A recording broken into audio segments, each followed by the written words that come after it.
him. So we begin our first chapter, which is Introduction to Security.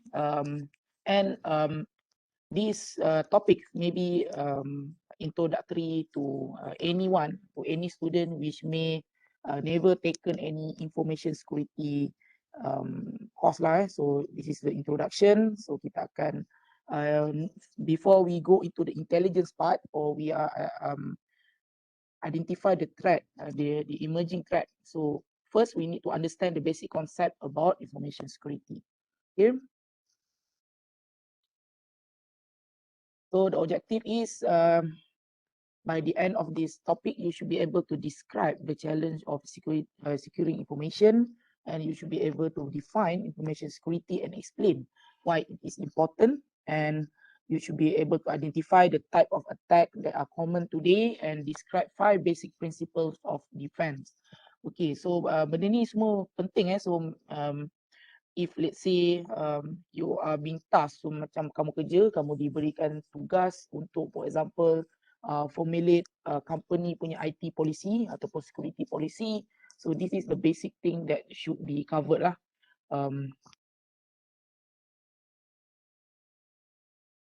Okay, so first challenge of security information.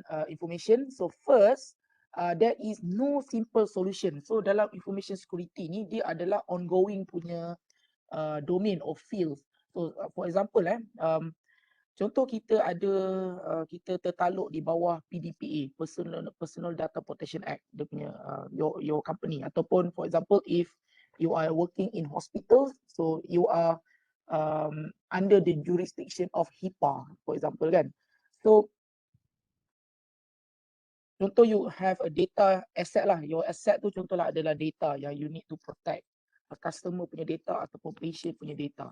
So dia tak ada no simple solution. For example, you guys ada server ataupun ada storage.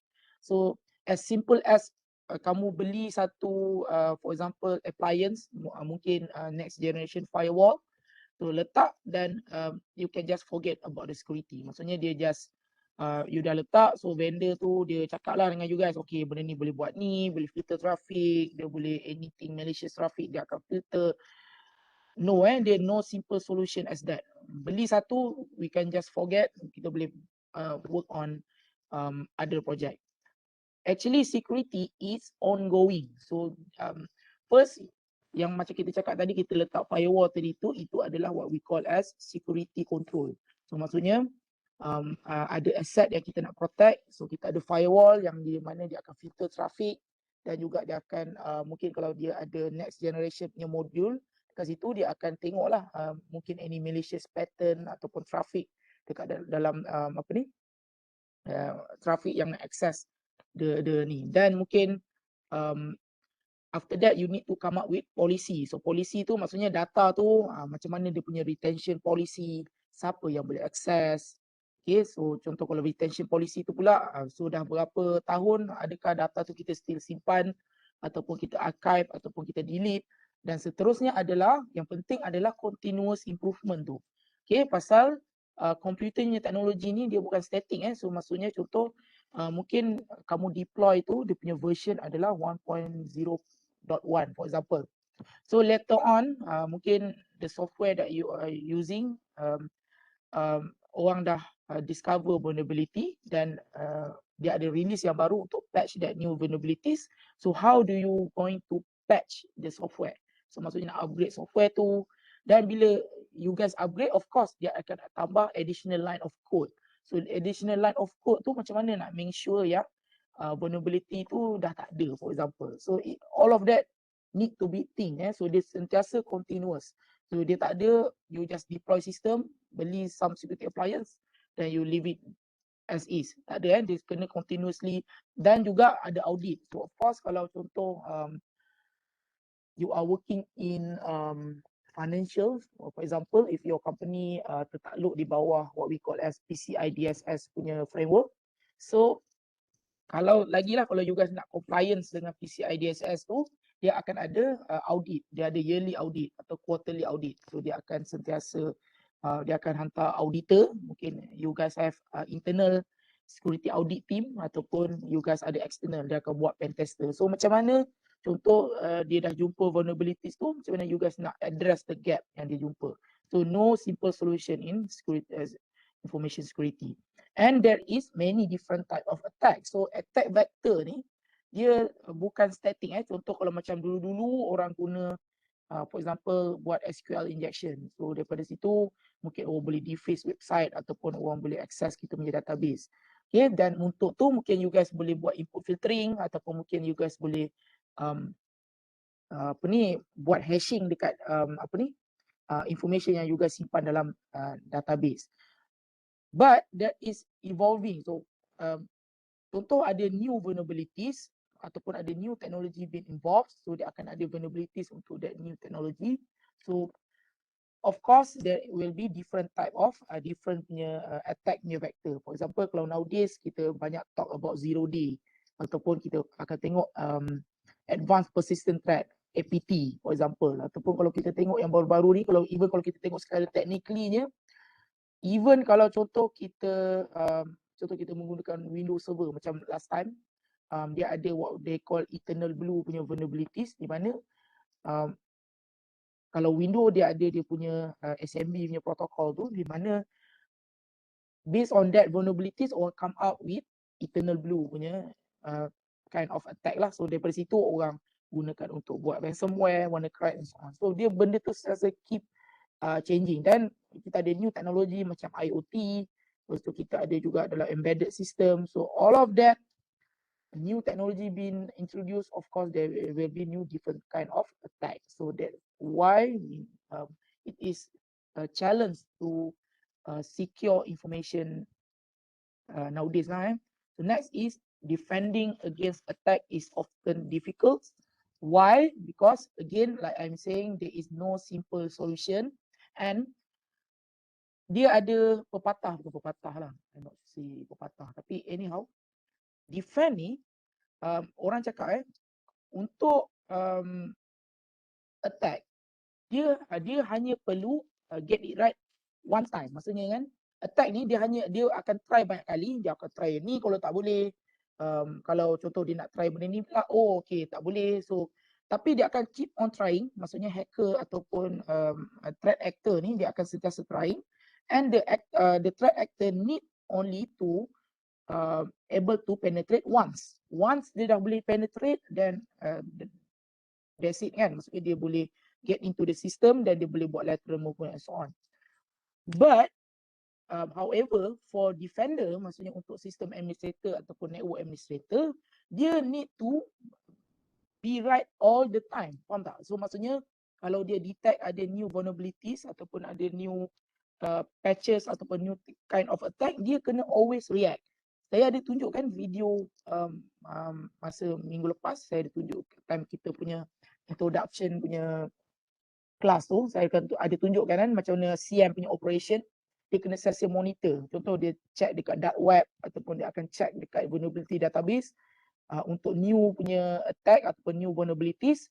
Bila dia dapat, dia tak boleh nak duduk senyap. Pasal dia, of course they know that hackers dia akan guna that new vulnerabilities untuk penetrate sistem kita. So dia kena sentiasa proaktif untuk jadi orang defender ni. So dia sentiasa kena do it right every time. So maksudnya dia kena sentiasa patch, dia sentiasa kena tengok, dia kena sentiasa monitor, right?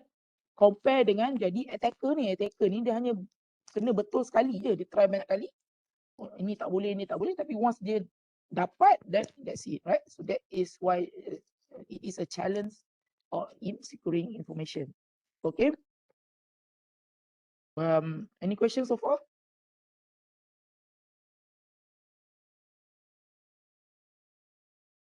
Okay. Alright. Okay, saya turunkan. Okay, so kalau mungkinlah ada nak tanya atau ada opinion, boleh, you can raise, boleh interrupt lah.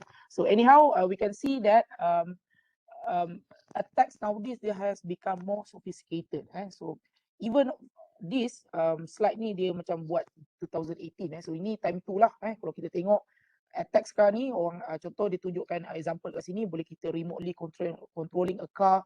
Yes, saya pernah tengok dekat dalam Black Hat punya conference, where sekarang ni kita ada Tesla, autonomous car kan.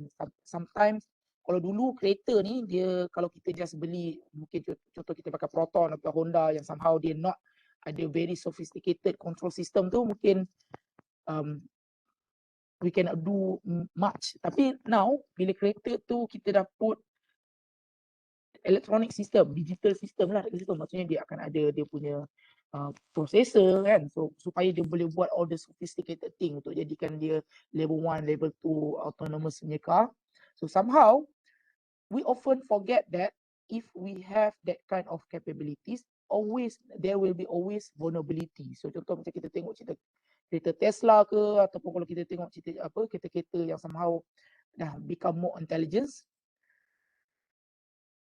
dia akan ada connectivity. So maksudnya dia boleh, mungkin either kereta tu dia akan ada sensor network, wireless sensor network untuk communicate between car, ataupun mungkin dia akan ada what we call as connectivity kepada internet lah, mungkin melalui 4G, 5G, ataupun mungkin dia pakai Wi-Fi. So when you expose the computer on board of the car with that, dia akan ada vulnerability. So as long as dia ada digital system, ada coding involved, so of course dia akan ada vulnerabilities. And someone already demonstrate lah, memang basically dia boleh hack kereta tu dan dia boleh remotely controlling a car. Even for example, sebelum ada autonomous car, contoh macam airplane, macam contoh kapal terbang macam Boeing ataupun Airbus, dia ada very sophisticated control system, dia ada embedded system. And some people even speculate yang contoh macam apa jadi dekat MH370, somehow intelligence agency dia ada somehow some sort of capability untuk remote control or remote hijacking the airplane, as long as dia ada digital system on board controlling the airplane contoh. And we can see that Yahoo account being compromised by attackers. Ini benda besar jadi 2018. So mungkin kalau siapa yang ada Yahoo account, kalau you guys boleh check dekat dark web, ataupun senang cerita mungkin saya boleh share. Mungkin you guys boleh try lah sini is my, boleh try sini password on. You guys boleh pergi dekat website ni.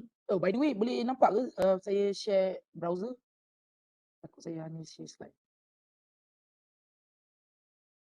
Boleh, sir. Alright. So for example, this website that is a very good website di mana dia akan sentiasa monitor dark web. So selalunya bila orang dah berjaya hack satu sistem tu, in this case Yahoo tu lah, dia dapat database tu so dia bila dia dapat database tu, the password dengan username tu dia akan jual dekat dark web. So mungkin siapa yang nak guna So mungkin kalau for example here, actually honestly saya dulu ada Yahoo account lah at that time kan. So saya ada gunakan my password, so saya test, yes, it already been pawned. Maksudnya dah dia punya hash tu is somewhere, nampak so oh no, you have been pawned, dia dah boleh seen 27 time, dan actually orang dah gunakan dah pun untuk ni. So basically saya dah tukar lah. So daripada bila kita tahu ni, kita tukar lah password kita tu. So anyhow, you can try on yourself. Tu boleh try buka ni. To have I been pawned, tu try letak you punya password tu, yang you guys selalu gunakan untuk sistem ni pun you guys guna password sama, itu pun guna password sama. Untuk Gmail you guys pakai sama, UiTM nya email pun sama, cuba try. Ada tak? Kalau dah ni, better you guys tukar. Basically, one of the services yang you guys guna, tak kisahlah Gmail ke, macam in this case Yahoo, somehow someone dah dapat database dia dah copy database tu, dia drop database tu, dan somehow dia jual dekat dark web. So this is how we check sama ada kita punya password tu somehow orang dah dapat ke tak. Dia dah masuk, basically ini dah masuk dalam kalau kita buat password cracking kan.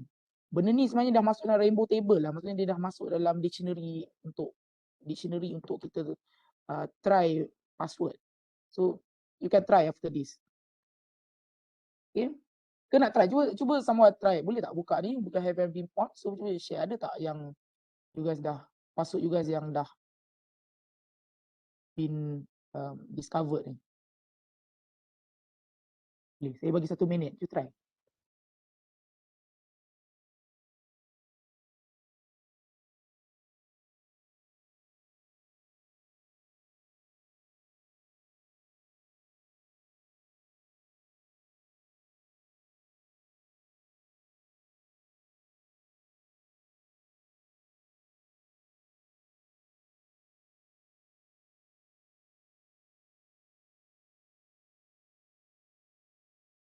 Ada tak? Ke semua password masih okey lagi? Okey lagi tu masuk okey lah, boleh lah. Tapi even that, ada? Tak. Password saya selamat kan. Yeah, okey. So pakailah sampai tu Tapi sebenarnya kalau ikutkan the good good password punya policy, sepatutnya kita kena tukar every macam 3 months punya tu kan. Tapi siapa yang ada masa untuk tu kan? So anyhow, okay, kita teruskan. Okay, so kita tengok juga USB flash drive, malware, benda ni common lah So jangan cakap sekarang, even macam dulu lagi dekat UiTM tu, of course bila ada physical class kan. Bila saya ajar macam tu, dalam kelas fizikal tu kan saya letak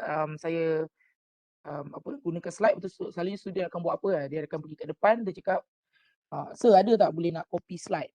So bila one of the student tu kadang dia punya USB drive tu dia dah ada file system punya malware kan. So bila dia cucuk je basically semua file dalam komputer tu dia dah jadi dia dah jadi somehow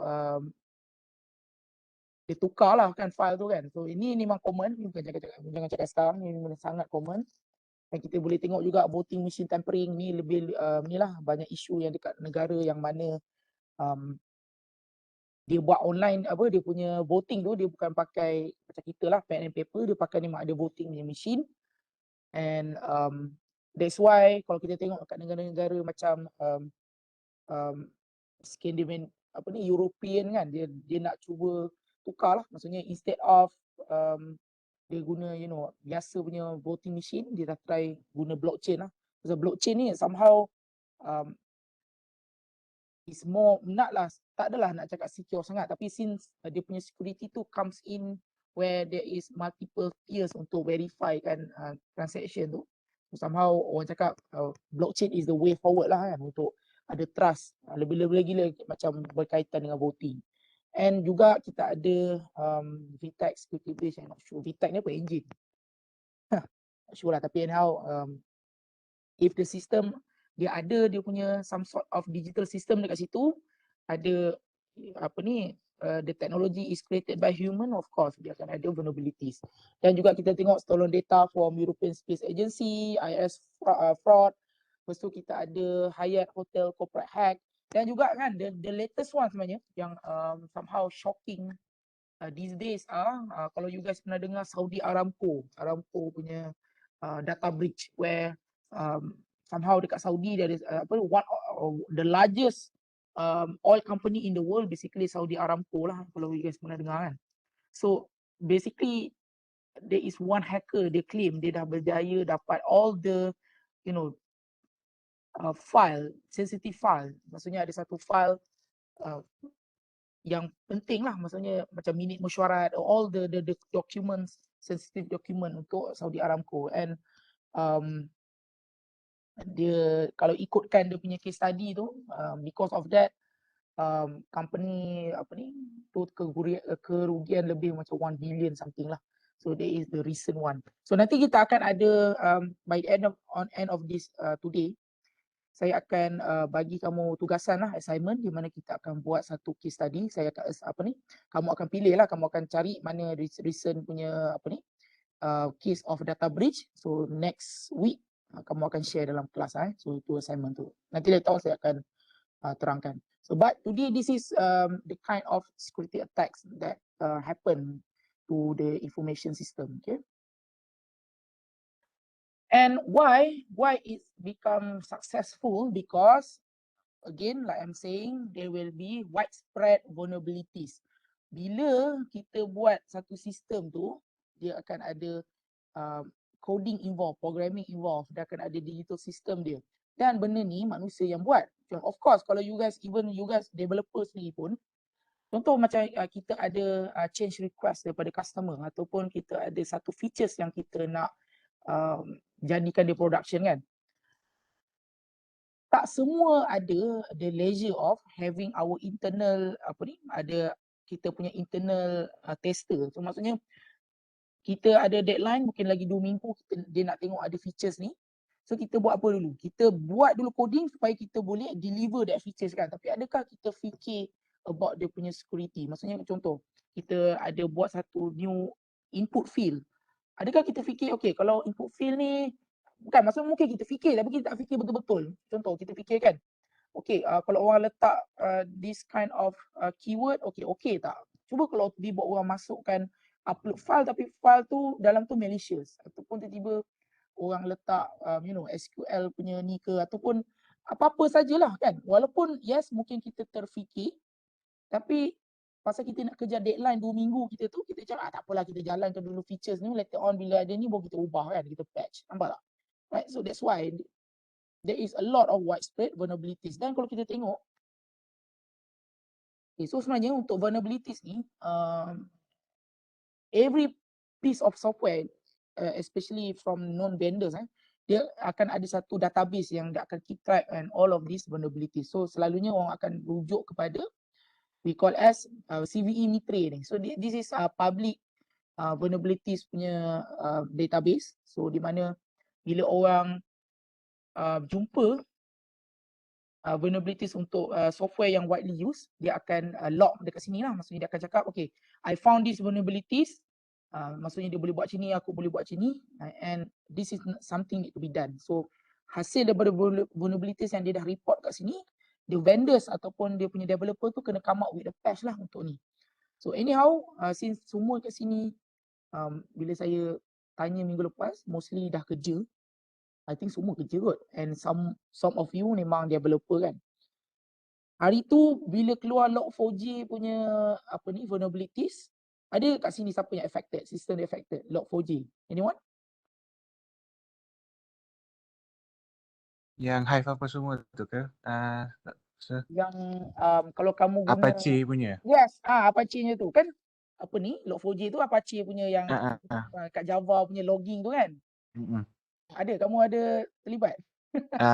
Tak ada sebab mostly kita orang punya macam apa dah server apa semua offline lah, tak connected to the internet. So tapi kita orang still address lah the issue yang Log4j punya tu. Kan. Betul-betul. So hari tu saya ingat lagi bila saya time tu tak dah jadi lecturer lah, tapi anyhow ada WhatsApp group dengan kawan saya dulu daripada industri. Bila Log4j tu keluar je, ya Allah, dia orang punya huru-hara tu bayangkan. Dia orang tu ada satu sistem tu, somehow memang sistem yang public facing lah. So memang dia orang gunakan Log4j tu untuk, pasal dia orang punya sistem tu dia JSP, maksudnya dia Java based. So benda tu memang diingatkan macam siapa je yang nak jumpa vulnerability untuk logging kan, bukan untuk logging tu pun untuk end user pun, sebenarnya untuk bila berlaku apa mungkin ada exception ke dia akan keluar lah log tu kan. Tapi tak sangka pula itu ada vulnerabilities dia. Dan vulnerabilities tu bukan macam kecil-kecilnya vulnerabilities. Kalau kita baca, sekejap, let's see Log4j ni. Ada dekat log. Basically dekat Log4j tu, apa vulnerability boleh buat, dia basically boleh execute remote code. So maksudnya kalau contoh, daripada situ kan, dia hantar satu teks, maksudnya contoh dia nak dapatkan kita punya shell punya access, yes dia boleh letak dekat Log4j tu.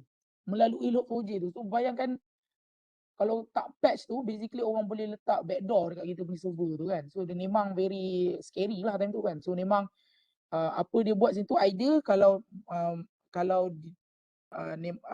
the immediate things yang dia buat, yang kalau saya baca dalam grup kawan saya tu lah, dia cakap aku tutup je server tu sampai developer tu idea dia boleh replacekan logging tu, mungkin dia pakaikan normal text file punya text file punya ni, ataupun cari benda lain lah kan, pasal macam tu lah maksudnya dia kena just either tutup terus ataupun tunggu patch lah. Tapi somehow Log4j punya patch ni not very long, keluar dalam seminggu lepas tu keluar, lepas from the first punya tu lah kita try ada tak.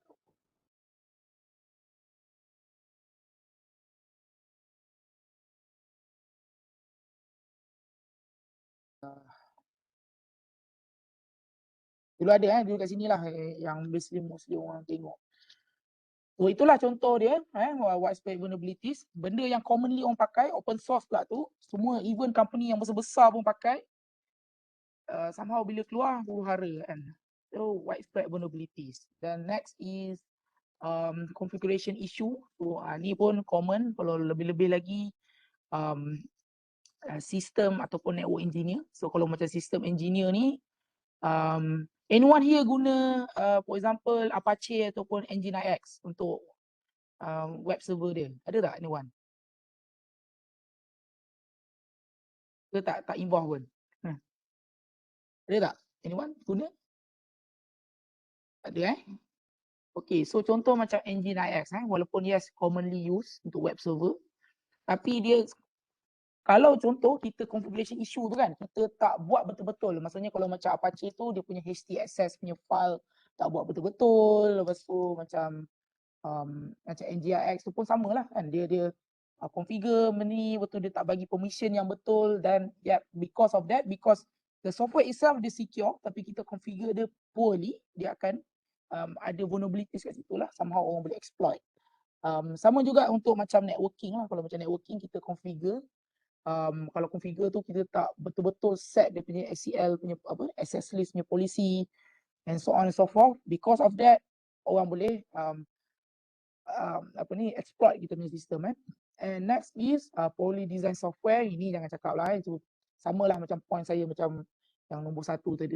Poorly design software. So software tu again selalunya developer dengan not all developer dia memang ada security in mind. So selalunya macam developer macam ambil kelas programming, mostly kalau kita nak release features, so kita just nak release features tu je. Kita tak fikirkan the consequences of information security ni. Maksudnya kalau kita contoh, mungkin you guys ada pengalaman tak? Ada tak bila you guys buat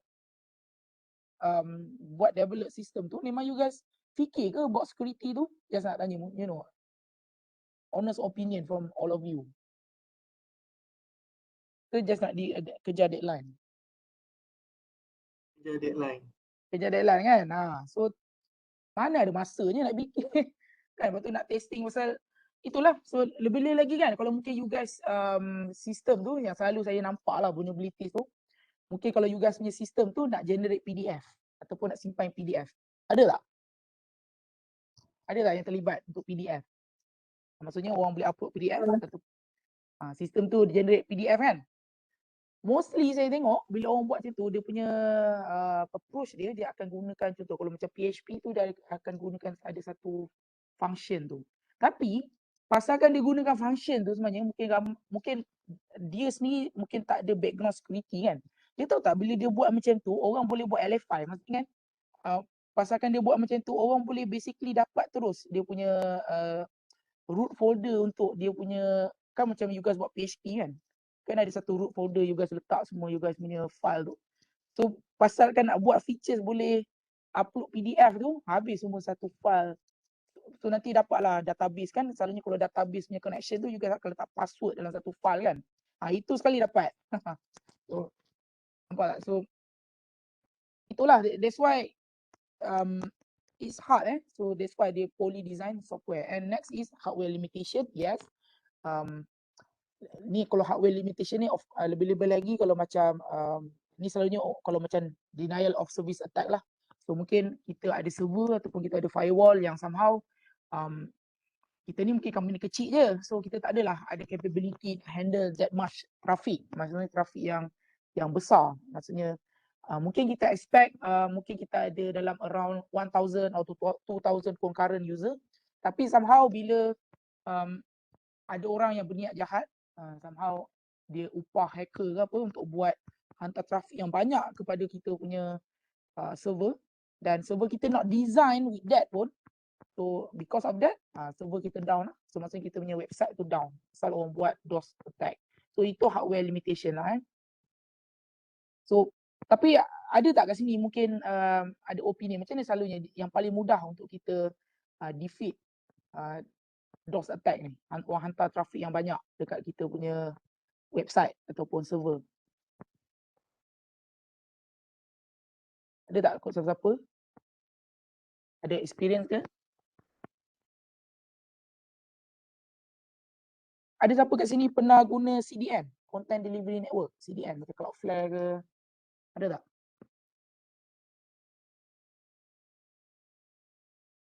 Tak ada. Tak ada ha. Tapi itu one of the way lah. Maksudnya kalau kita buat kita punya deploy kita punya sistem tu online, instead of everything is static content kita serve melalui kita punya website tu sendiri, kita boleh offload dekat CDN macam Cloudflare macam ni. Sharing sikit Cloudflare.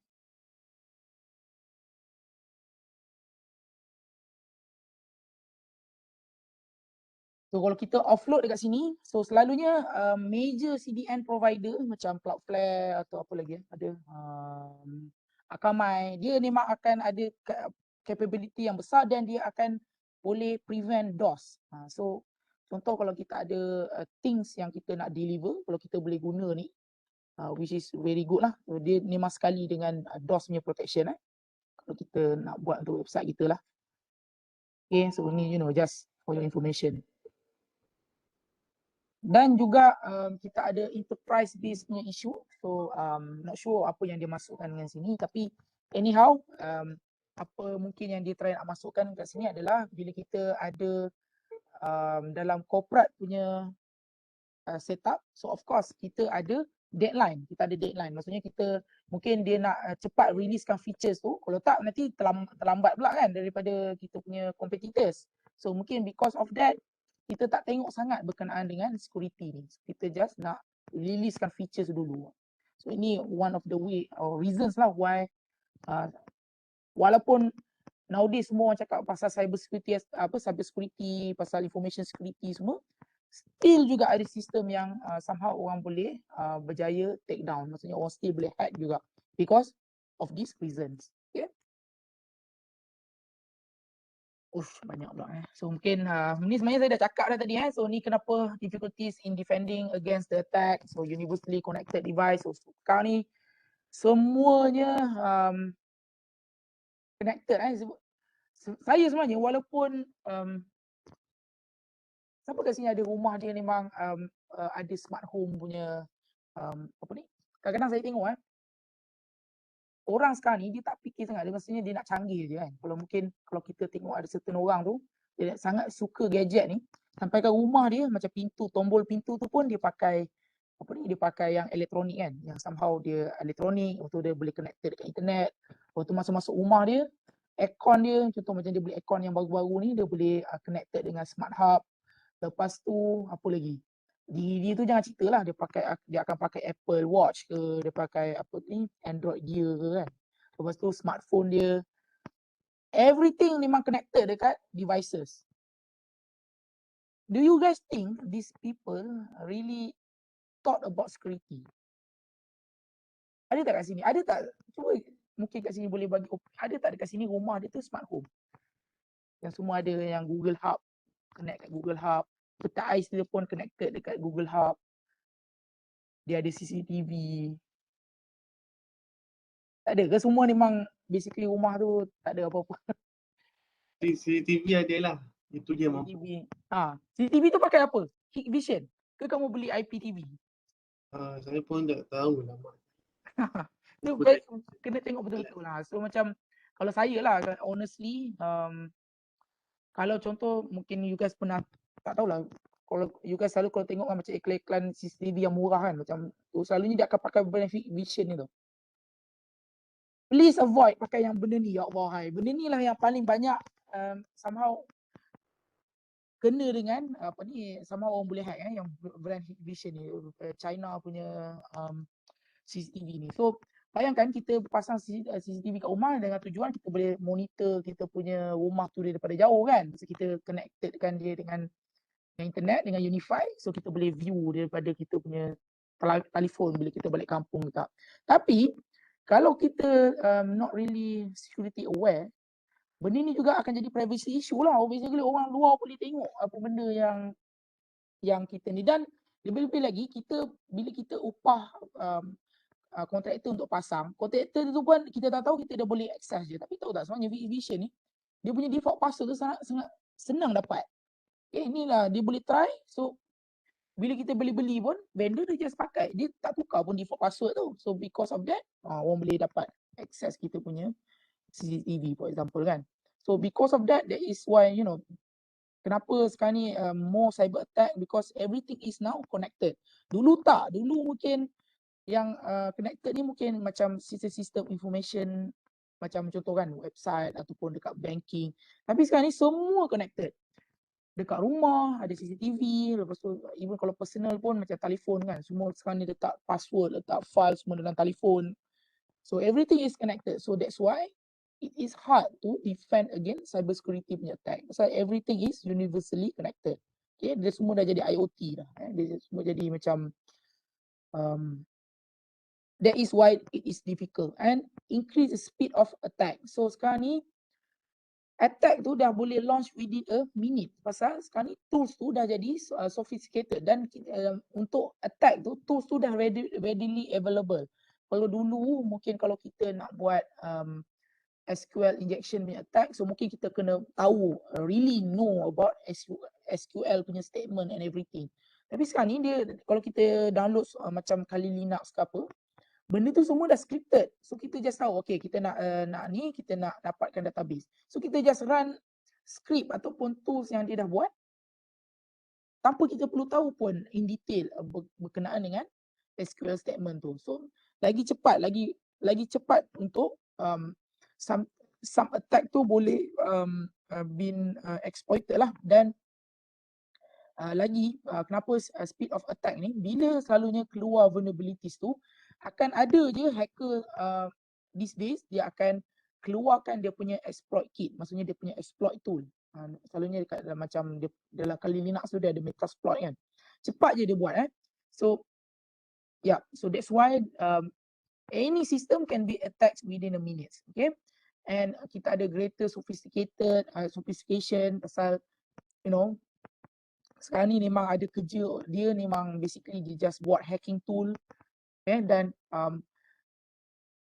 hacking ni, jadi hacker will attract a lot of money. Pasal memang kalau kita ni betul-betul tahu boleh buat tools, kita memang somehow kita ni ada great skill set in penetration testing, dan memang kita akan dapat reward dan monetary yang besar. So that's why because kita ada financial punya motivation tu, that's why we can see that more and more sophisticated attack has been done. Dan kalau kita tengok pun, one of the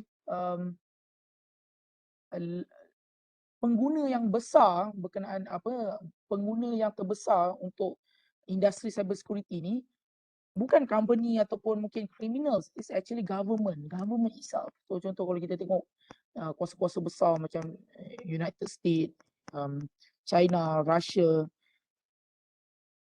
they acknowledge the importance of cyber security ni. So even diorang sendiri pun, the nation actor ni, diorang sendiri ada dedicated team, dia employ the best people dalam bidang security, dan dia juga yang upah all of these great people untuk buat attack to another country. So macam US dia ada NSA dia, kalau China dia ada dia punya team security dia, very good one. North Korea, even kalau you guys tengok sekarang ni yang berlaku dekat sekarang ni kan kita ada konflik antara Russia dengan Ukraine.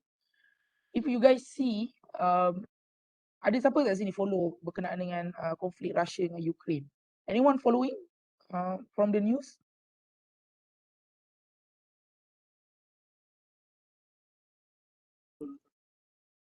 So kalau you guys tengok malam sebelum Russia buat dia punya special operation tu, maksudnya dia buat dia punya invasion punya operation tu, sebelum dia hantar the actual tentera, sebelum tu apa jadi dulu? Dia akan ada large cyber attack dulu kan, dia try cripple Ukrainian punya website, kan ada dalam news kan. So nampak tak, even sebelum berlaku the actual war, benda tu cyber war ni jadi sebelum lagi benda tu So that's why we can see greater kind of attack. And we can see that availability and security of attack tool ni saya dah terangkan tadi, and faster detection of vulnerabilities. Sebab memang kita ada banyak vulnerability scanning tools sekarang ni, dah tak perlu dah nak tahu sangat dah. Memang ada tool je kita boleh scan vulnerability kat sistem tu. Dan delays in security updating, pasal kenapa ini one of the important punya point dekat sini pasal sistem sekarang ni dia dah jadi penting. Contoh macam sistem for example kita ambil lah sistem pendaftaran UiTM for example. Contoh student nak register atau nak add drop course dekat sistem SIM tu kan. Benda tu penting, dia tak boleh tiba-tiba minggu pendaftaran pelajar tu tiba-tiba kita tutup sistem tu pasal ada vulnerabilities baru yang keluar. Takkan kan, pasal kau tak macam mana student nak register course. So walaupun mungkin patch dah ada untuk sistem tu, kita akan delay dia pasal sistem tu important, pasal orang semua perlu access untuk for particular business punya proses kan. So that's why. So even macam tadi Log4j tadi, walaupun patch dia cepat keluar dalam seminggu macam tu, patch untuk Log4j tu dah ada. So kenapa many company till this day still ada still tak patch the vulnerabilities is because itulah dia ada tak ada kebenaran daripada punya top management nak tutup sistem tu. Pasal certain sistem tu memang adalah company punya bread and butter. Maksud itu yang buat company punya income, itulah business unit dia. Kalau dia tutup mungkin company kena tanggung kerugian lah. So that's why ada certain still delay in updating the vulnerabilities. So kita ada weak security update distribution, so distributed attack, so ada use of personal device, user confusion. So this is reasons why it is difficult nowadays to defend a system. Okay. So before defend is possible, you must first understand that exactly what is security. So kena tahu tu apa yang kita define as a secure system. Dan satu lagi sebenarnya yang mungkin kalau saya boleh tambah dekat sini adalah acceptable level of risk. Pasal kalau kita kita nak of course kalau kita tanya adakah kau nak sistem ni secure, of course every developer, every company akan say that of course I want my system to be super secure, but we have what we call as cost limitation. Of course semua benda ada cost limitation dia. Kalau kita nak mungkin sistem kita ni yes serving our customer, tapi tak adalah bukanlah the main thing yang run business company tu. Adakah berbaloi kalau tiba-tiba kita sistem ni tak adalah begitu penting pun, tapi kita ada dedicated team untuk kita ada buat macam ni buat sini, yang di mana pasal kita nak securekan benda tu kita spend millions of dollars because kita just nak minimize the risk kan. So that's why kita first kena define apa dulu security dan dia punya acceptable level of risk. Dan juga adalah how security relates to information security and the terminology that relates to information security. Okay. Right, so sebelum kita pergi understanding what is security, do you guys have any questions so far? Ada soalan? No, sir. Alright, so saya teruskan.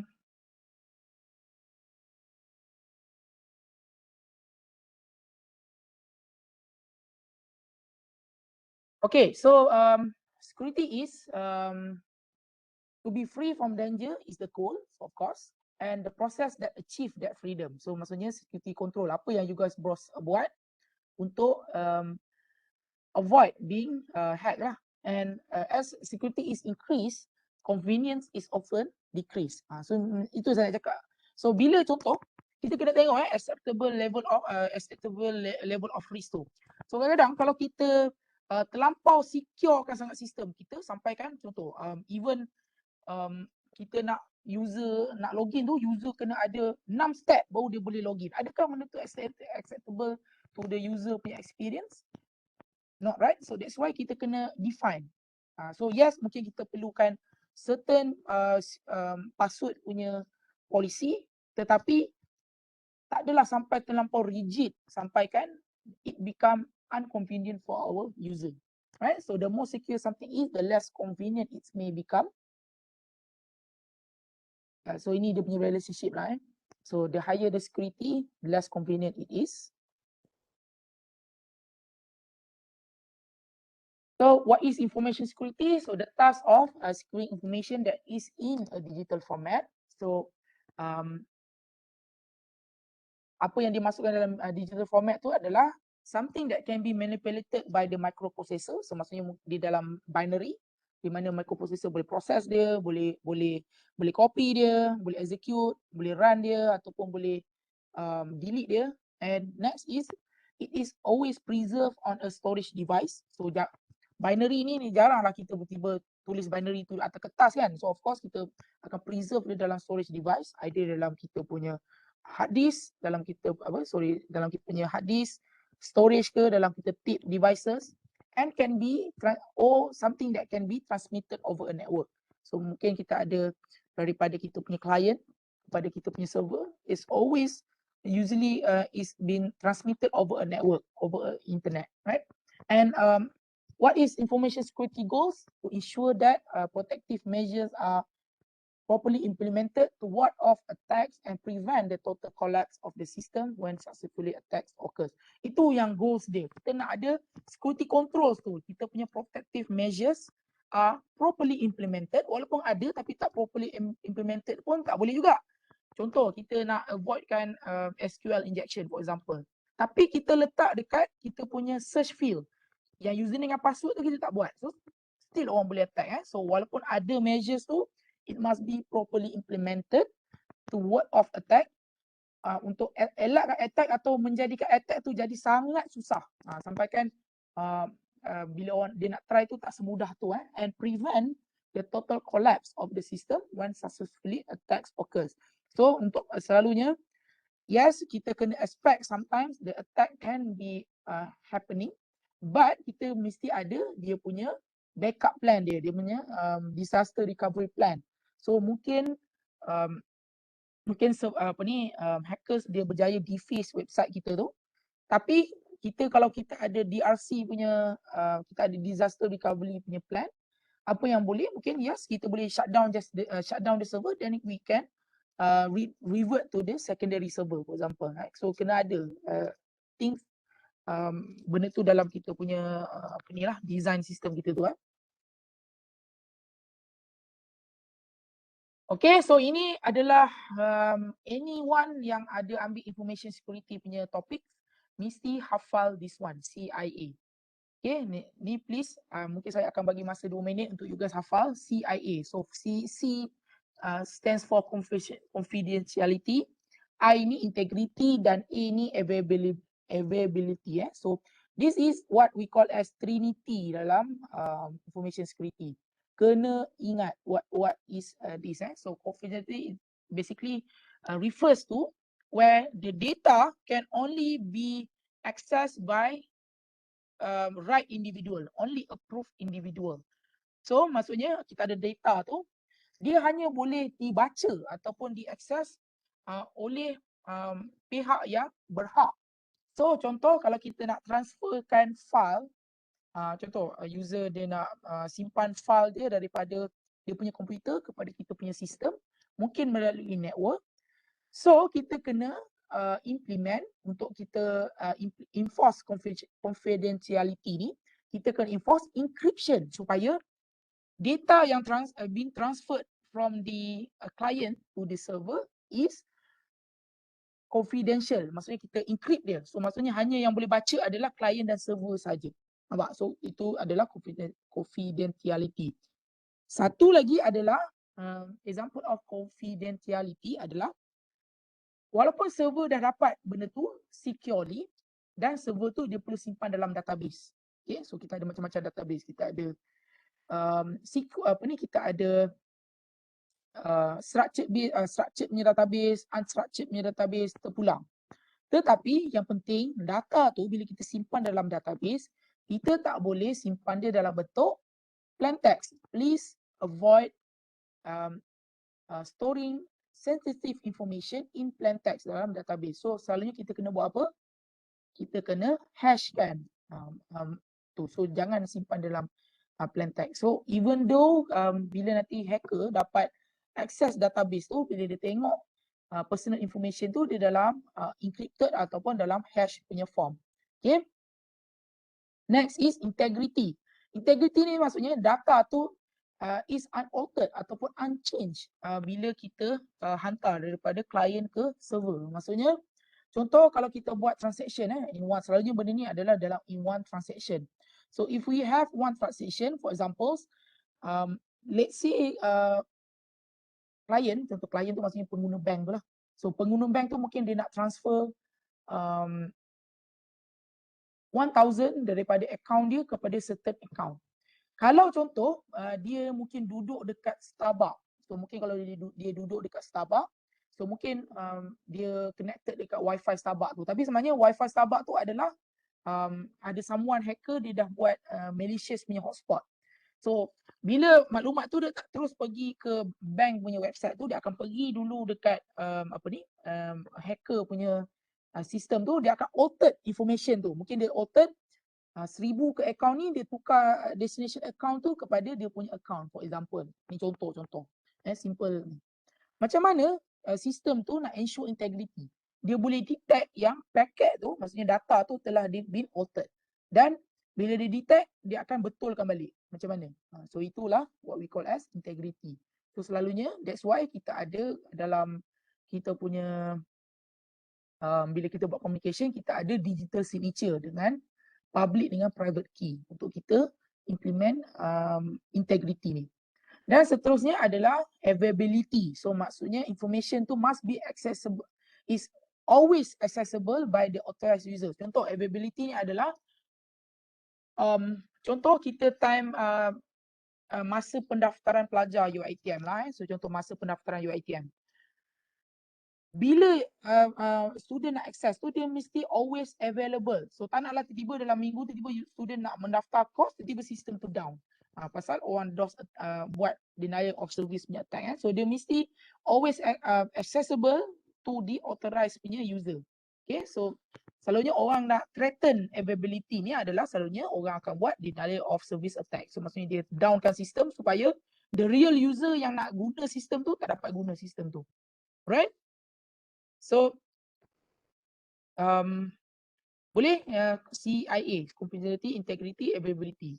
Soalan tak tu? Ini adalah very fundamental about information security. The term ni. Boleh Okay, kita teruskan. Alright, so ini adalah often used in the what we call as information security layers. So where kita ada the outer layer adalah dia punya prosedur, polisi atau prosedur. So macam mana kalau kita nak implement information security nanti? So kalau kita nak implement confidentiality, integrity dan availability dekat sini, okay, so kita kena ada dia punya supporting element dia. So maksudnya kita kena ada first polisi dengan prosedur. Okay, so contoh siapa yang boleh access ni, dan kalau access tu macam mana, data tu nak berapa lama kita boleh simpan data tu, dan kemudiannya kalau contoh in case of kita nak edit data tu, siapa yang boleh edit, dan based on the policy, so who the people, siapa dia punya stakeholder, people ni lah, kita punya end user, lepas tu kita punya admin, kita punya top management, dan juga produk dia. So ni this is the product. So of course the product will have the data. So itu yang kita nak try untuk all the product tu, macam kita maintain untuk dia punya confidentiality, integrity dan availability. Okay, so ini adalah security layers. Dan security layer ni dia bukan fix. Ni contoh lah, ini yang dia propose. Dan there is a lot of information security punya layers depending on situation. Okay, so mungkin kat sini dia buat sikit. So product tu adalah form the security around the data, right? So maybe as basic of door locks ataupun network security punya equipment, dan people, siapa stakeholder dia, dan juga policy and procedures. Okay, so ini yang ensure yang siapa yang boleh guna. Macam saya terangkan tadi itulah. So policy dengan procedures ini juga adalah important element dalam information security. Okay, so ini terminology yang also as a people that already take information security punya kelas, dia mesti tahu ni apa tu asset. Okay, asset ni selalu adalah anything yang vulnerable, vulnerable maksudnya yang berharga kepada company ataupun kepada people tu. So selalunya kalau kita talk about information security, and data tu adalah asset.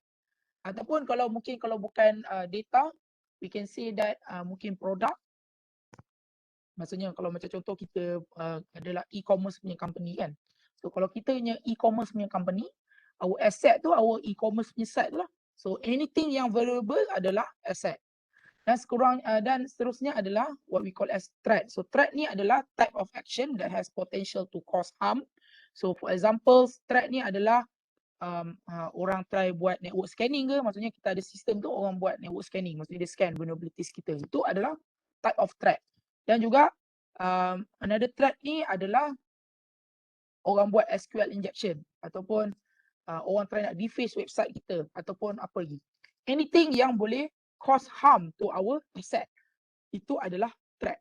Itulah adalah threat. Then next is threat actor. Threat actor ni adalah person yang carry on the threat. So macam saya cakap tadi, threat ni dulu mungkin adalah hacker, maksudnya orang yang ada malicious intent, hacker. Tapi nowadays threat actor ni dah jadi banyak. Kita sekarang ni ada hacktivist macam anonymous, yang mana dia ada political punya motivation. Dan juga kita macam saya cakap tadi, kita ada nation punya actor. Maksudnya negara-negara besar yang dia ada dia punya hacking punya unit. So itu juga one of the emerging threat actor. Betul, kita juga ada panggil sebagai script kiddies, di mana orang-orang yang baru belajar berkenaan dengan hacking ni, dia nak prove themselves, so dia boleh download all the tools. So dia juga dah boleh jadi the one that carry on the threat. Okay, so threat actor ni sebenarnya orang yang buat threat tu. Okay, so you guys need to remember this. So dia punya analogy tu adalah for example, kita ada dia punya skuter kat sini. So skuter tu kita anggap sebagai aset yang kita nak jaga, dan risiko dia adalah risiko untuk skuter ni untuk hilang.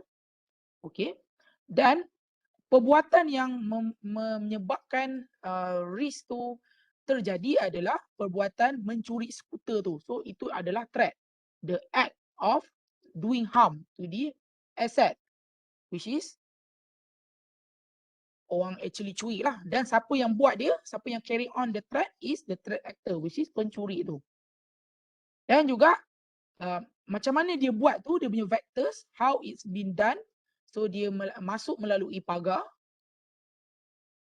Dan macam mana dia boleh masuk melalui pagar in the first place is because the vulnerability is pagar tu ada lubang. So itulah vulnerabilities dia. So you need to be able to identify this different terminology, and you should be able to differentiate. Okay, dan macam saya cakap tadi, acceptable level of risk tadi tu, apakah risiko motor ni untuk dicuri? Dia sebenarnya dia ada simple formula.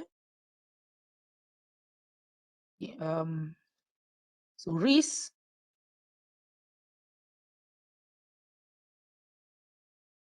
equals to asset value lah. Alamak, buruk pula tulisan dia. Dia boleh baca ni asset value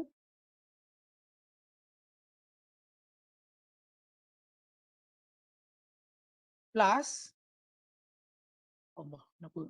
Sama ada tu tiba-tiba dia garis. So kita plus dengan apa? Threat.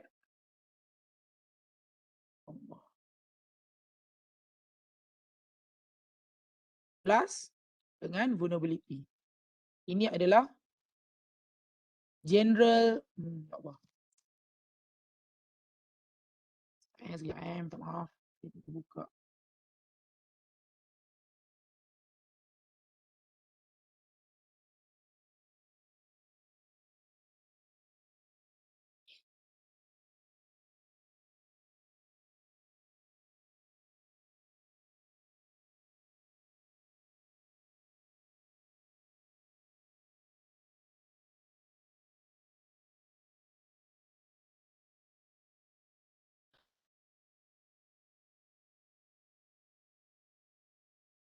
Oh, by the way, boleh nampak ke whiteboard saya share ni?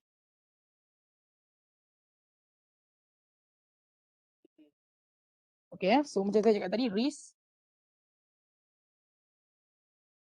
ni general formula dalam information security. Risk adalah equals to, macam mana kita nak kira risk ni adalah asset value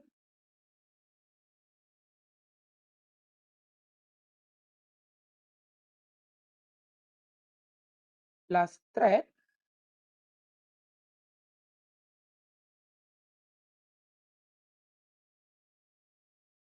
plus vulnerabilities.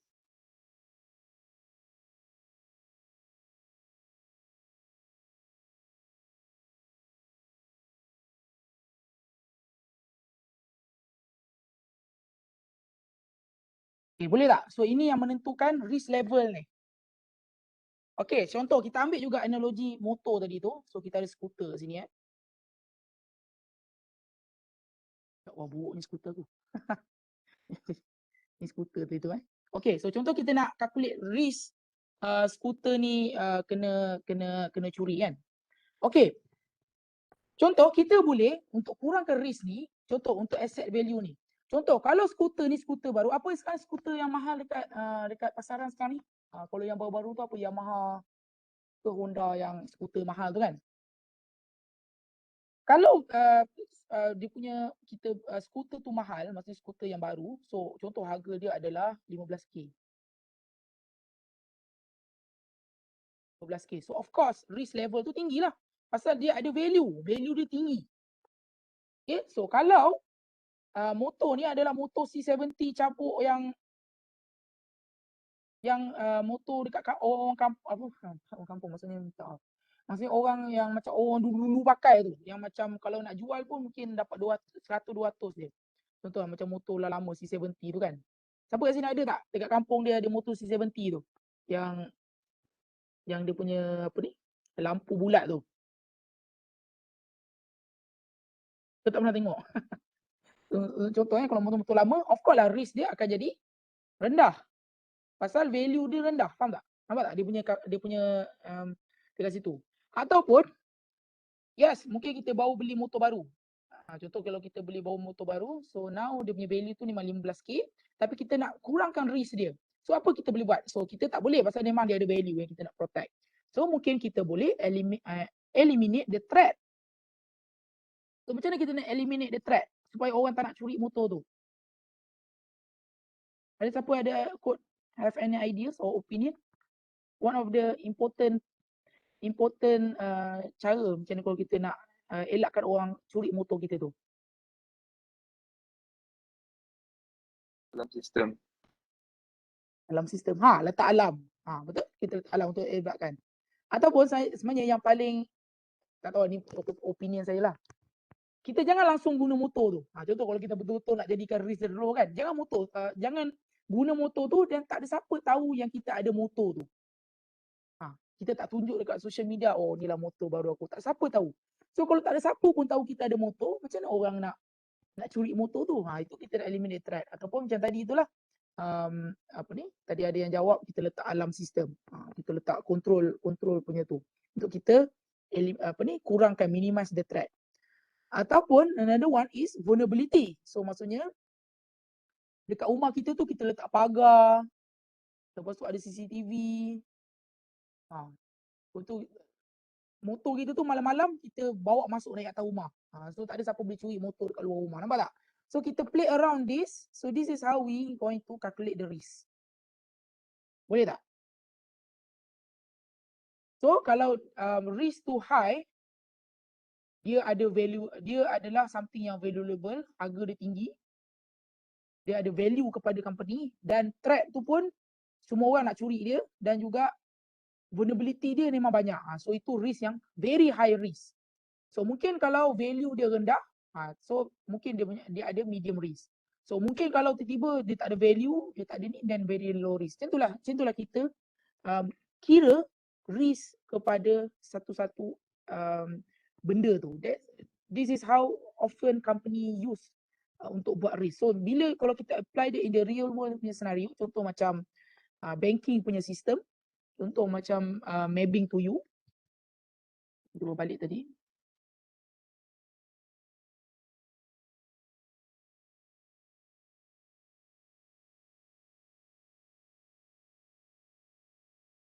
Okay, so contoh kalau kita tengok macam sistem banking So contoh dia ada Maybank dia decide, yap, so aku nak buat online banking sekarang ni.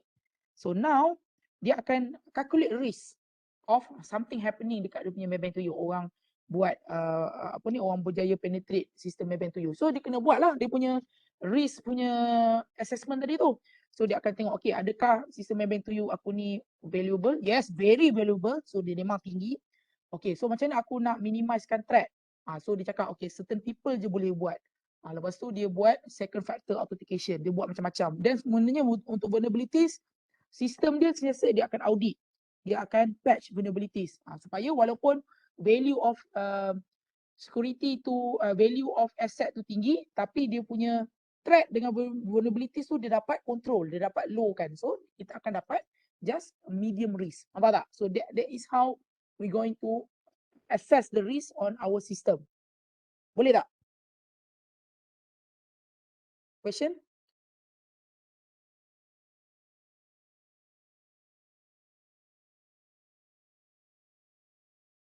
Okay.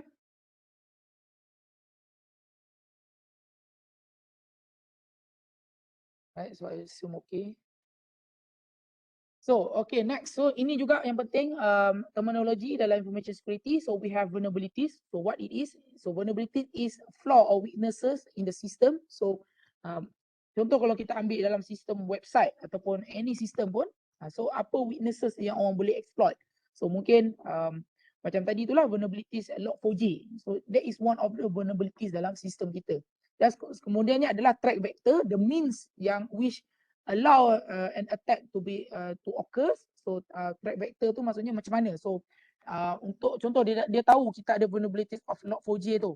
So vector dia akan dia menggunakan log4j punya vulnerability tu. Itu adalah threat vector dia. Then risk, a situation that involve exposure to some type of danger, and risk itu yang saya dah terangkan tadi, macam mana kita kira risk tadi, how we calculate the risk using the formula tu, the general formula tadi, and how we going to respond to the risk. So there are several technique. Either we accept, so maksudnya kita acknowledge the risk, but we are not taking any step to address it. Ni tunggu je lah benda sistem tu vulnerable. So next we can transfer the risk to third party. So selalunya contoh, okay, kita tahu kita nak buat banking system. Instead of kita host system tu ke dalam kita punya network infra, kita migrate ke cloud. So maksudnya sekarang ni risiko tu kita dah transfer kepada cloud provider, for example. Next is avoid. So maksud avoid the risk tu maksudnya kita buat decision untuk kita avoid the risk. So maksudnya kita macam tadi itulah, kita value tu kita ni ke, kita jangan nampakkan macam dia ada value. Next is we can mitigate. Attempt to address risk by making the risk less serious. So tadi tu kita buat security control, kita rendahkan dia punya threat value, threat level, kita rendahkan juga vulnerabilities. Itu mitigate. Right? Okay, so this is the term and examples. Macam tadi, asset tu contoh scooter. So kalau information security, we can say that employee punya database. Dan threat tu adalah data tu, we can steal data. So macam tadi, threat actor, contoh thief. So dalam example information security adalah hacker atau attacker tu, ataupun mungkin natural disaster macam hurricane ke. Next is term is vulnerability. So example in scooter punya scenario, so hole in the fence. So macam dalam information security punya case, software defect lah. So vulnerability dalam software tu. Attack vector tu contoh, orang boleh panjat pagar ataupun melalui lubang dekat pagar tu. So dalam information security contoh, dia macam mana digunakan, dia boleh access web server tu menggunakan flaw, kelemahan daripada software tadi tu, defect dalam operating system. Software tadi tu adalah merujuk kepada operating system. And likelihood, probability of scooter being stolen, so likelihood of virus infection. Dan risk of stolen scooters. So example dia contoh virus infection ataupun stolen data. So apa level of risk yang akan berlaku kebocoran data, stolen data ataupun virus infection, right? So this is how kita nak map dia dengan in the real world, dalam in the information security punya example. Okay, kalau soalan boleh tanya. Okay, dan seterusnya, so information security can be helpful in preventing data theft. right? So kalau kita ada ni, yes, memanglah inilah cara kita nak prevent data theft. Kita nak thwarting, maksudnya walaupun orang attempt untuk buat identity thief, tapi kita boleh elakkan, kita boleh avoid, dan kita boleh avoid legal consequences of not security information. Yes, this is actually one of the main things. So macam contoh kita dekat hospital ataupun kita company yang ambil maklumat personal data, kalau kita punya company tu bawah PDPA tadi, Personal Data Protection Act. Kalau kita ni ambil orang punya personal data, kita tertaluk bawah PDPA tapi kita tak buat anything untuk avoid data breach, dan company kita boleh kena saman dengan kerajaan. So kerajaan kita tu MCMC lah yang akan menguatkuasakan PDPA tu. Kalau dekat European, you guys pernah dengar GDPR, Generalized Personal Data GDPR. Ni semua kena ni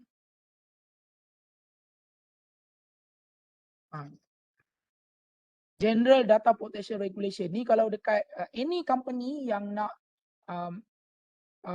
kalau dia nak provide nak buat sistem, nak buat some web services dekat European punya country, contoh macam France, dekat Germany, dulu UK lah tapi sekarang UK dah keluar daripada daripada EU, tapi somehow you need to adhere to this General Data Protection Regulation. Kalau tak, you will be imposed with heavy fine. Memang sangat tinggi dia punya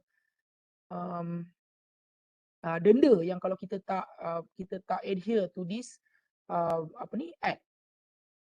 So we can, if we have information security, then we can avoid the legal consequences. Then next is maintaining productivity. So kalau contoh berlaku data breach, of course lah kita tak boleh nak continue our business as usual, pasal kita kena buat siasatan. Mungkin kalau data tu hilang, kita mungkin company kita kerugian. So so in order for us to maintaining a productivity, we must avoid any security issues, and we can have information security to foil cyber terrorism. So macam saya cakap tadi itulah. So mungkin kalau tiba-tiba ada anonymous ke kan, nak try cuba buat operation Malaysia ke apa kan, tapi kalau kita punya sistem, kebanyakan sistem dalam Malaysia ni is up to date, maksudnya memang kita implement the right information security punya measures, dan by right walaupun kita ada a threat of cyber terrorism ni, somehow we can mitigate that risk. So ini kenapa kita perlukan information security. Okay, so ni contoh dia lah. So nak prevent data theft macam saya dah terangkan tadi. So kalau again, if we have information security, we can prevent a data being stolen. Inilah primary objective dia. So pasal sekarang ni di zaman digital ni, aset utama company tu bukanlah macam dulu, mungkin bangunan ke, mungkin physical asset, but nowadays data. Sekarang ni orang cakap data is king, ataupun kita ada term sekarang ni nowadays, data is the new oil. So that's why company yang kita tengok Fortune 500 companies, tech companies macam Facebook, Google, all the tech company, basically what is their main asset adalah data dia orang, data user dia orang. So nak providekan nak avoidkan identity theft, so saya dah terangkan tadi. Avoid legal consequences, macam saya cakap lah, kalau macam kita di dalam bidang kesihatan, kita dalam HIPAA, kita taruh dalam HIPAA. Kalau kita dalam dalam financial punya company, kita tertakluk either dalam Sarbanes-Oxley, Graham-Leach-Bailey Act ataupun PCI DSS tu. Tapi dekat Malaysia ni kita tak adalah Sarbanes-Oxley Act ni. Ini sebenarnya US punya act lah, dan Graham-Leach-Bailey Act ni pun US punya act. Yang kita ada mungkin PCI DSS. Kalau tak kalau contoh kalau kita ni adalah bank ataupun kita ni payment gateway punya company, selalunya kita akan tertakluk bawah PCI DSS punya ni. Kalau contoh kita tak ikut standard PCI DSS, kita ada legal consequences. Bila kita punya lesen tu ditarik, kita tak boleh nak provide services, dan somehow company kita tutup lah. Macam mana pula kan, company yang provide payment gateway tapi tak boleh nak buat payment gateway punya services. Right? So this is example lah, kita nak avoid legal consequences. So kita nak maintainkan productivity again. there is a lot of case study or survey has been done when a data breach happen ataupun security issue happen, it will cost a lot of time, money and resources. It will cost a lot to the company. So to avoid that, to maintain productivity, we must have a good information security punya measures. Okay, foiling, securitarism, so ni saya dah terangkan tadi. Okay, so now, so apa different type of threat actor? So threat actor ni is a generic term used to describe individual who launch attack against other user and their computers. And for financial cybercrime is often divided into two categories. So kita ada satu first category fokus kepada individuals which is victims. Dan second category adalah enterprise and government. And there are different group of threat actors can be varied widely. And contoh macam dia ada different attributes, funding and resources. So whether dia internal ataupun external ataupun dia punya intent dan motivation. So contoh kita ambil black hat hacker. So hacker ni dia ada tiga kan, dia ada black hat, dia ada grey hat dan white hat.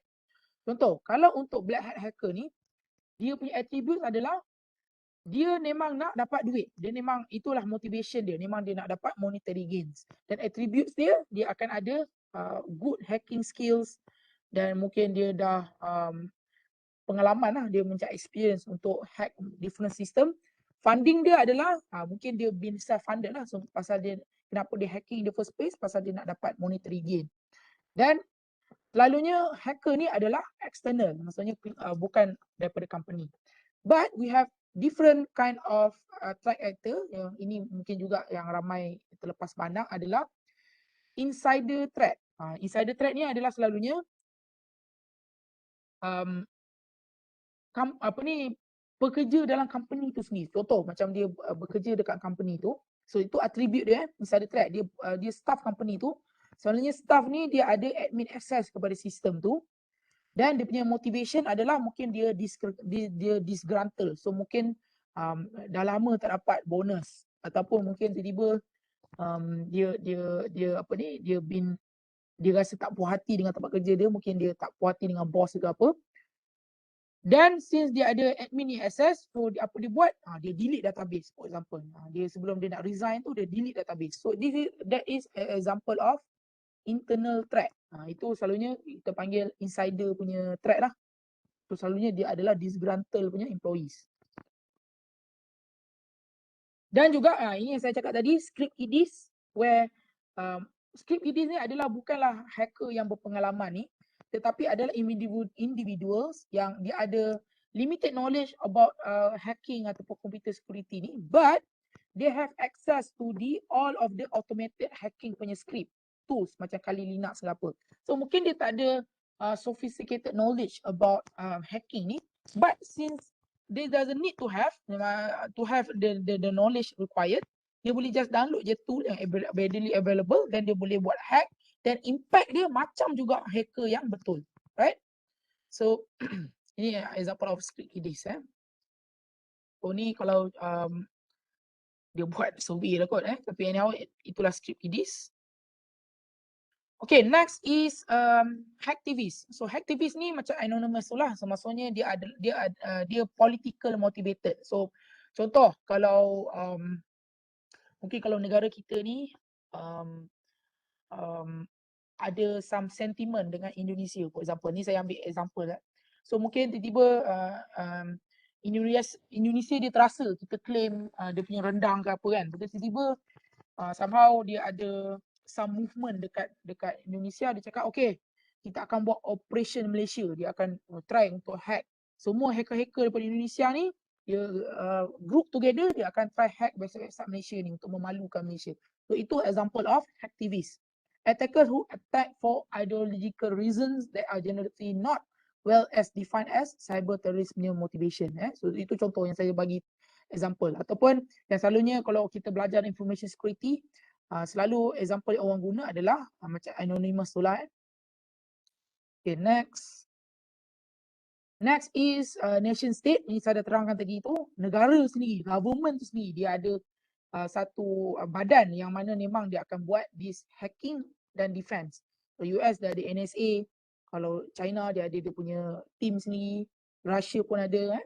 So this is where negara tu sendiri memang dia sedar kepentingan of having cyber security punya force ni. So dia sendiri yang akan uh, um, buat hacking tu kan.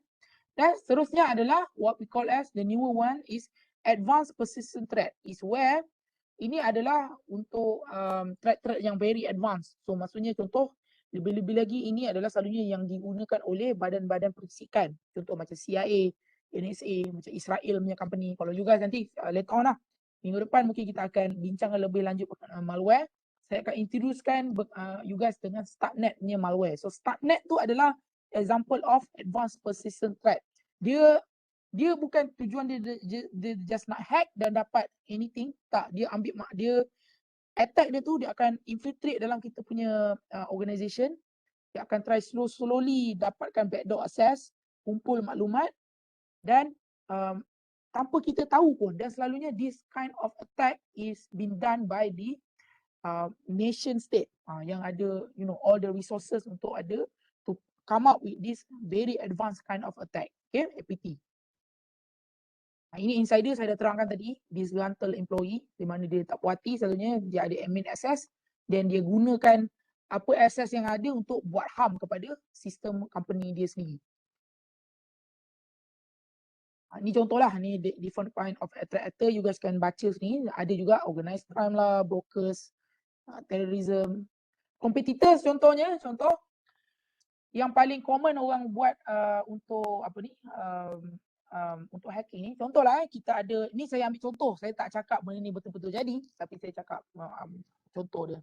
Contoh kita ada two major online shopping dekat Malaysia ni. Kita ada Lazada dengan Shopee, for example, right?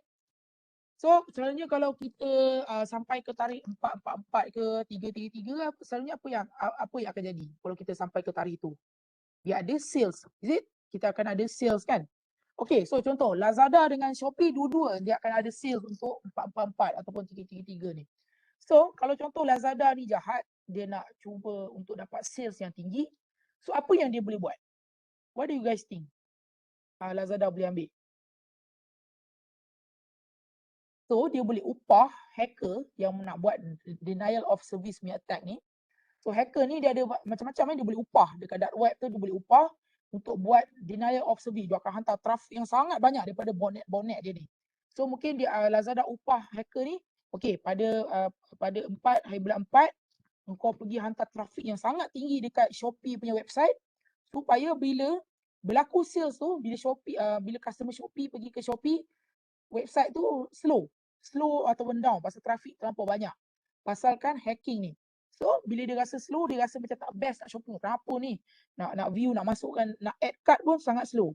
So apa dia buat? Dia akan pergi ke competitor dia, Lazada. Nampak tak? Itulah example of competitors sendiri buat dekat another competitors. Okay? Untuk dapatkan business punya edge. Benda tu memang sangat possible dan what I'm saying, mungkin benda tu tak terjadi kat Malaysia tapi dekat overseas memang selalu jadi benda tu. Alright. Alright, so 5 fundamentals macam kalau kita nak buat defense. So again, macam saya terangkan tadi, there is no simple way for us to properly secure information security. Benda tu mestilah continuous. Dan dekat sini dia punya principle of doing information defense adalah kita boleh buat layering, limiting, diversity, obscurity dan simplicity. Nanti kita akan bincang dengan lebih lanjut. Okay, so layering, boleh kita rehat dulu dalam 5 minit sebelum kita sambung berkenaan dengan prinsipal ni.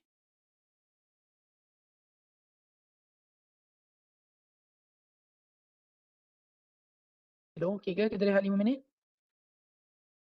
Boleh. Alright, kita rehat dulu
Okay, bismillah. Kita sambung balik sikit lagi.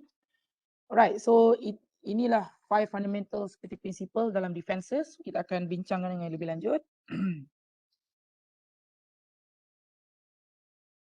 Okay, so untuk layering, so senang cerita dia adalah what we call as defense in depth. So layering ni adalah dia buat multiple layer of security. So instead of kita hanya ada satu layer sahaja, so for example, let me provide you an analogy.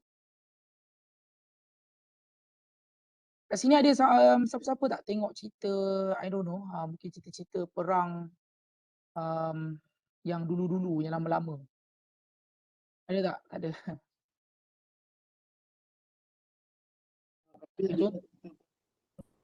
Macam mana? Apa habis? Contohlah kita ada, pernah tak tengok cerita Kingdom of Heaven? Anyone? Yang tengok. Tengok Okay, contohlah kita ada kota Jerusalem kat sini.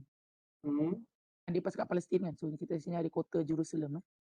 Kat sini kata Jerusalem, so kat sini adalah dia punya apa ni? Dia punya gereja, lalu kat sini ada Masjid Jerusalem tu. Contoh, so ini adalah benda yang kita nak protect Jerusalem. Contoh. Asset. Okay, so kat sini mungkin ada tentera Muslim lah. Okay, so ni mungkin Muslim. Okay, so Mafiz, so mungkin kalau Mafiz tengok dalam cerita Kingdom of Heaven tu, bila tentera Muslim mengepung Jerusalem, dia nak take over Jerusalem tu, kalau kita tengok apa yang tentera Salib buat defend kepada apa ni, Jerusalem tu. Orang letak apa macam konkret.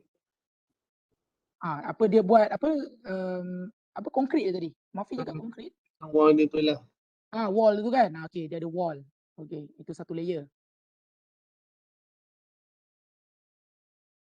Okay, dia ada wall. Lepas tu kalau kita tengok dekat wall tu dia ada letak apa? Dia tak kayu semua tu. So dia akan ada tentera dalam ni kan, akan jaga kan. Maksudnya tentera pemanah. Pemanah. Lepas tu kat sini dia akan ada tentera yang akan tuang minyak hitam, akan baling api kan. Lepas tu apa lagi layer dia? Dia letak pagar kan. Pagar dia kan besar, pagar Jerusalem tu kan. Ya, pintu masuk tu. Masuk dia. Lepas tu dia akan ada artillery kat sini. Maksudnya dia punya catapult kat sini kan. Ini saya. Betul kan. Macam-macam. So even Jerusalem tu sendiri, sebelum tentera Muslim nak dapat siege kota Jerusalem tu, dia akan kan kalau kita tengok dia ada dia punya tentera salib tu sendiri. Tentera salib tu. Kan? Kalau kita tengok dalam cerita Kingdom of Heaven tu, basically sebelum Muslim dapat dekat dengan Jerusalem tu sekali, dia kena first kalahkan tentera salib. Dia kan ada sebelum tu dia ada berperang dulu kan. So bila tentera salib dah kalah, baru somehow Muslim boleh buat siege dekat kota Jerusalem tu. So the same concept apply dekat information security. So itulah layering, di mana kita put layers upon layers untuk kita ensurekan security. Okay, so contoh kalau kita tengok in term of network security pula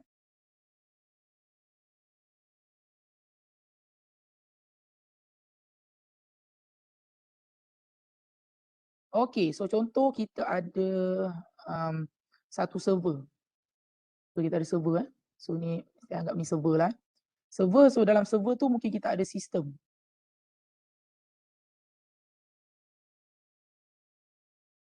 Sistem kita. Dan betul kat sini kita ada data lah. Data kita yang nak simpan tu. Okay, so kalau kita selalunya kalau kita nak buat, ni server. Okay, so contoh kalau kita ada user, kalau kita anggap ni user, normal user. Dan juga kita ada hacker. Yang somehow dia akan. Okay, so macam mana? So mungkin dekat sini kita ada first kita punya gateway. Okay, kita ada kat sini firewall ataupun kita punya firewall ataupun router. So dekat sini pun the first layer kita dah buat SCL, access list. Kita filter. So mungkin kita cakap user yang daripada certain IP range yang boleh access sistem tu. So mungkin kita kalau negara-negara kita dapat IP daripada negara macam Russia ke China kita tak bagi. Hanya pengguna IP daripada Malaysia ataupun ASEAN kita bagi. Itu dah first layer. Seterusnya adalah kita mungkin kita pergi sini, betul kita seterusnya kita ada DMZ. DMZ punya network di mana kita ada letak proxy kat sini. Okay, so kalau orang nak access sistem kita ni, dia akan pergi connect dengan proxy dulu. Baru proxy yang akan fetchkan data daripada kita punya server. Tu second layer contoh. Second layer pula kat sini kita letak IDS dengan IPS. So IPS, so traffic tu ada, kita akan monitor, tengok ada pelik tak, buat SQL ke apa kan. So kita boleh drop packet kat sini. So ada third layer. Fourth layer pula dekat sini, kita letak dia dalam data center. So data center tu ada pagar, ada CCTV, ada semua. So server ni pula dia secure, kita ada patch, untuk ada macam-macam. So nampak tak, dia layered punya approach. So itulah layering untuk kita make sure yang kita dapat securekan kita punya sistem ni properly. Okay, itu analogi dia.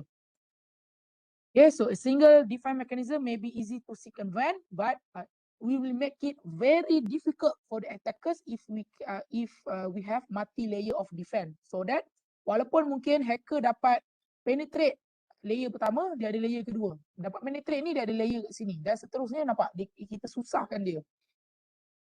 Sama juga macam kita tengok perang tadi tu. Dan itu dia. So selalunya kita panggil dia as defend in depth. Right? Seterusnya adalah kita limiting. So limiting ni adalah maksudnya kita limitkan dia punya threat tu. So maksudnya contoh, kita boleh buat dia suatu kalau kita gunakan method of limiting, kita guna teknologi base, so kita buat permission, so tak semua orang boleh access. Mungkin kalau kita nak bagi access hanya user yang ada VPN access, virtual private network. So maksudnya kena masuk dulu VPN, bila dia ada IP dah, intranet IP baru dia boleh access. Contoh, itu kalau kita gunakan teknologi base. Ataupun kita gunakan procedural, so maksudnya kita prohibit the document removal from premise. Maksudnya kita hanya boleh akses daripada intranet saja, daripada luar tak boleh. Contoh. So inilah example of we are limiting the access so that we can secure the system. Ada soalan yang boleh tanya. Seterusnya adalah diversification. So it is closely related to layering. So there must be a different layer. So ni sebenarnya dia berkait rapat dengan tadi defend in depth. So if attacker penetrate one layer, same technique will be unsuccessful in breaking through other layer. So maksudnya layer ni tadi dia define lagi. So layer ni mungkin dia securekan dekat layer 3.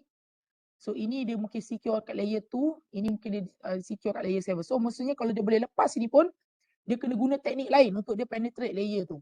So itu adalah diversification. So seterusnya adalah obscurity. So in my opinion, ini adalah sebenarnya dia ada term security through obscurity. So senang cerita yang macam saya cakap pasal motor tadi tu. Paling senang kalau kita nak eliminate the threat, kita langsung tak payah bagi tahu yang kita ada motor. Faham tak? Kita terus, kalau contoh kalau kita beli motor baru, kita tunjuk dekat social media. Oh, kau tengoklah motor baru aku. So this is my new motor. So expensive semua. Bila orang tengok kita punya post dekat Instagram, dekat Facebook, orang tahu, oh okay. Sekarang ni saya tahu dia ni ada motor baru, so nampak tak? Aku ada niat nak curi. Faham tak? So itu threat. Kalau kita obscurity, orang tak tahu pun kita ada motor. Macam mana orang nak curi? Faham tak? Itulah obscurity. So kalau dalam in term of information security-nya, kita are not revealing any details about our system.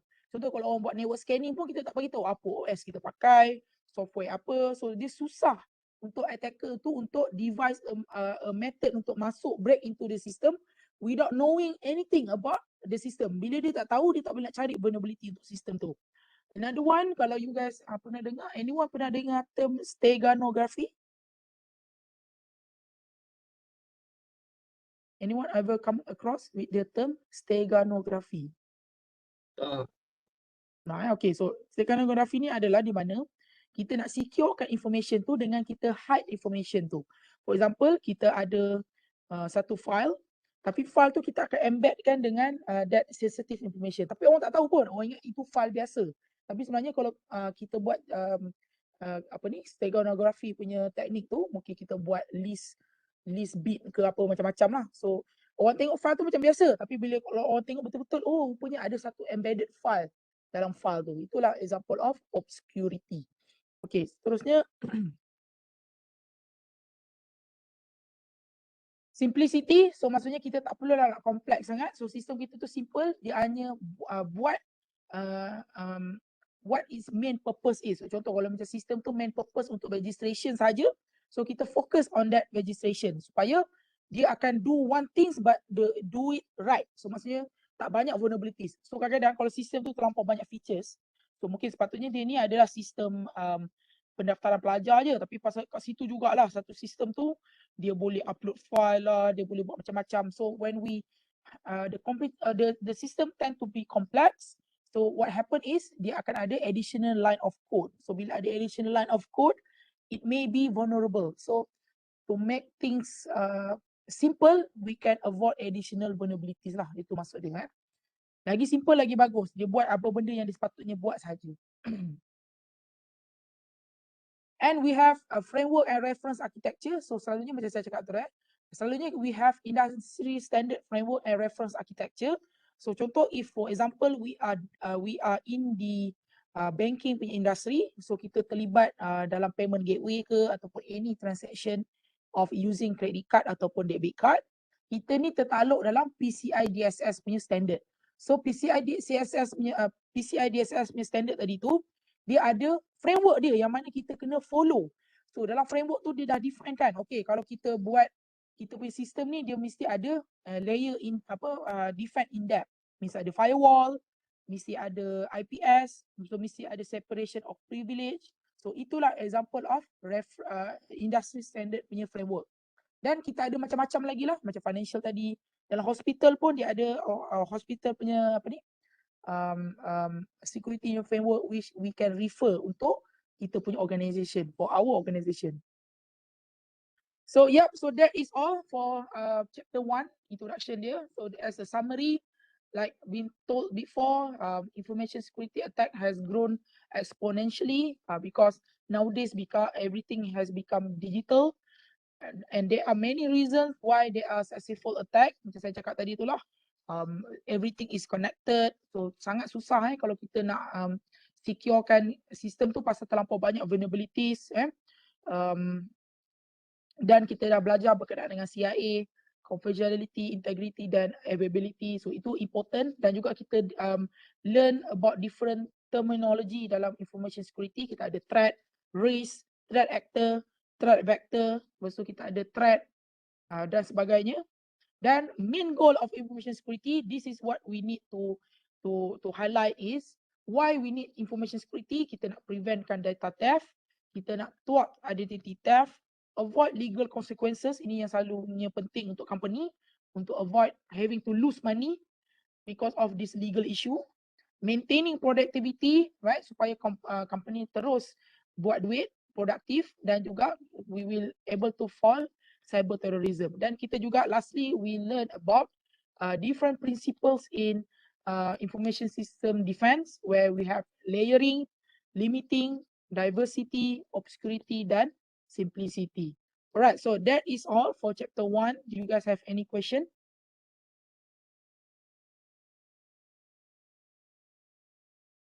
Okay, boleh setakat ni. Alright, okay. So hari ni kita akan cover juga chapter 2. So since we already 12:54, so kita rehat sampai pukul 1 boleh? Betul, kita sambung sikit lagi berkenaan dengan chapter 2. Dan lepas tu saya akan brief berkenaan dengan assignment next week dan kita boleh habiskan kelas. Alright, so kita rehat sampai pukul 1, okay? Yes, sir. Alright, okay, kita rehat dulu.